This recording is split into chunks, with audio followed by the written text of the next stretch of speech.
سارے ادیان ویسے تو محبت کے درس دیتے ہیں نا جنرلی، تو اسلام کی خاص خصوصیت چونکہ آپ کا مطالعہ انٹر ریلیجس بہت زیادہ آپ کی اسٹڈی ہے۔ ہمارے ہاں بدقسمتی سے جب کمپیریٹیو ریلیجن کی طرف جاتے ہیں تو رجحان یہ رہتا ہے کہ وہ خراب ہے، ہم ٹھیک ہیں، جبکہ میں سمجھتا ہوں جب آپ تصور امن کے حوالے سے باقی ادیان کے ساتھ موازنہ کریں گے اسلام کا، تو ان کے ہاں بھی تصور امن موجود ہے۔ ٹھیک ہے، میں اس تقابل کو غلط اور صحیح کی بجائے یہ غلط لیتا ہوں، صحیح تو ہم کیا ہی بالکل نہیں نہیں، ہم یہ کہتا ہوں ایک وہ امتیاز ہے، امتیاز ہے، اسلام کا جو امتیاز ہے۔ ایگزیکٹلی وہ بہتر تھے، ہم بہترین کی طرف آ رہے ہیں، سبحان اللہ۔ یعنی وہ اپنی جگہ ٹھیک ہیں، ان کے ہاں بھی تو اگر ان کے ماننے والا اپنے مذہب کے دائرے کے اندر رہ کر مکمل عمل کرے تو وہ بھی کرسچینٹی میں بالکل کہ ایگزیکٹلی سیدنا عیسیٰ کی تعلیمات تو یہ تھی کہ اگر ایک گال پہ کوئی تھپڑ مارے تو دوسرا آگے کر دو۔ Exactly. آج ان کے ماننے والے جو ہیں وہ بھی ادروائز اسی کچھ تو خون میں ہے، Exactly. وہ بھی اسی دہشت گردی میں اب جو مبتلا ہو گئے۔ امتیازی خصوصیت ہے اسلام کی، وہ یہودیت میں دیکھیں آنکھ کے بدلے آنکھ ہیں، وہاں پہ دوسرے گال کا تصور نہیں ہے۔ جب آپ عیسائیت میں آتے ہیں، نیو ٹیسٹمنٹ کو پڑھتے ہیں، بائبل کو پڑھتے ہیں ان کی، تو اس کے ہاں دوسرے گال کا تصور ہے، وہ اس پہ عمل نہیں کرتے، آنکھ کے بدلے آنکھ نہیں کرتے۔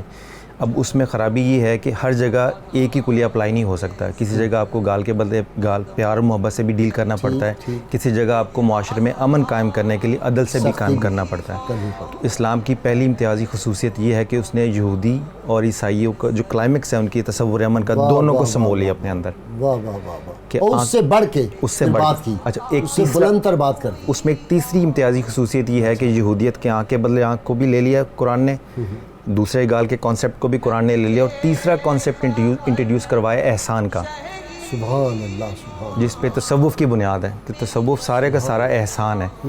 عدل میں یہ ہے کہ آپ انصاف لیتے ہیں، محبت میں یہ ہے کہ جو اپنا حق تھا وہ چھوڑ دیتے ہیں، احسان میں یہ ہے کہ اپنے حق میں سے بھی اس کو دے دیتے ہیں۔ واہ۔ تو جو اسلام کی امتیازی خصوصیت ہے اس اور میں احسان کا ایک اور پہلو بھی ہے۔ جی ایک جو وہاں کے آدمی تھے، ایک صحابی تھے، ان سے کوئی غلطی ہوگی تو ان کو سزا دینی تھی جو اسلامی احکامات کے مطابق تھی، تو صحابہ نے عرض کیا یا رسول اللہ صلی اللہ علیہ وسلم یہ تو بہت ہی کمزور آدمی ہے، یہ تو ویسے ہی مر جائے گا اگر اتنے اس کو کوڑوں کی سزا دی گئی۔ تو آپ نے کہا کہ شاخیں لاؤ، جی جی وہ کھجور کے وہ جو خوشے ہوتے ہیں ان کی، اور 100 کوڑے کے ان 100 کو چھڑیوں کو جوڑ دو پتی پتی، اور ایک ہی دفعہ مار دو، ایک ہی دفعہ مار دو۔ یہ ہے احسان، یہ احسان بالکل سبحان اللہ سبحان اللہ۔ اچھا یہ تھا شریعتوں کا تقابل، اب ایک اس میں امتوں کا تقابل بھی ہے۔ یہ کرنٹ افیئرز اور پولیٹیکل سائنس کے اسٹوڈنٹس کے لیے بڑا دلچسپ نقطہ ہوگا، وہ یہ ہے کہ ابھی ہم ادیان کو کمپیئر کر رہے ہیں، ابھی آپ امتوں کے مزاج کو کمپیئر کریں تو آپ کو یہ لگے گا کہ یہودی اور مسیحی مذہب کی امتوں کے حوالے سے انہوں نے اپنے تصور امن کو اپنے مذہب کے دائرے میں بند کر لیے، ٹھیک، جبکہ امت محمدی آج بھی اپنے امن کے کانسیپٹ کو یونیورسلی لے کے چل رہی ہے۔ سبحان اللہ۔ آپ اگر کرنٹ افیئرز میں پولیٹیکل کلیشز کو دیکھیں تو آپ کو اس کے اندر یہ نقطہ چھپا ہوا نظر آ جائے گا کہ کون اپنے مذہب کے تصور امن کو کس حد تک اس کی کوئی ایگزامپل سمجھانے کے لیے، ایک آرڈنری بندے کو سمجھانے کے لیے، مثال کے طور پہ اب زائنزم دیکھ لیجئے، یہودیت کے مذہب کی، ٹھیک ہے نا، ان کا سارے کا سارا تصور امن اس وقت تک قائم رہتا ہے جب تک وہ ریاست اسرائیل کی پروٹیکشن تک ہو، ٹھیک ہے، جب اس کو خطرہ ہوگا تو وہ ظلم کو بھی امن سمجھیں گے، ٹھیک ہے نا۔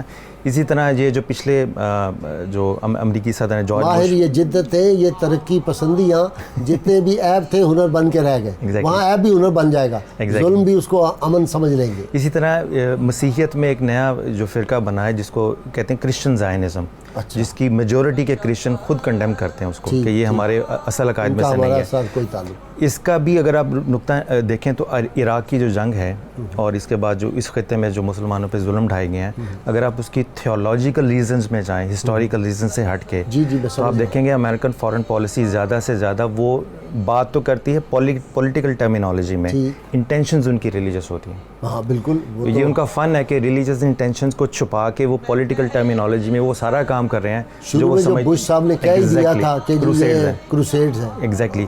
اب ان کے ہاں یہ ہے کہ خاص حد تک دیکھیں تو ان کو کسی حد تک اپنے مذہب کے ماننے والوں کی سپورٹ بھی ملی ہے۔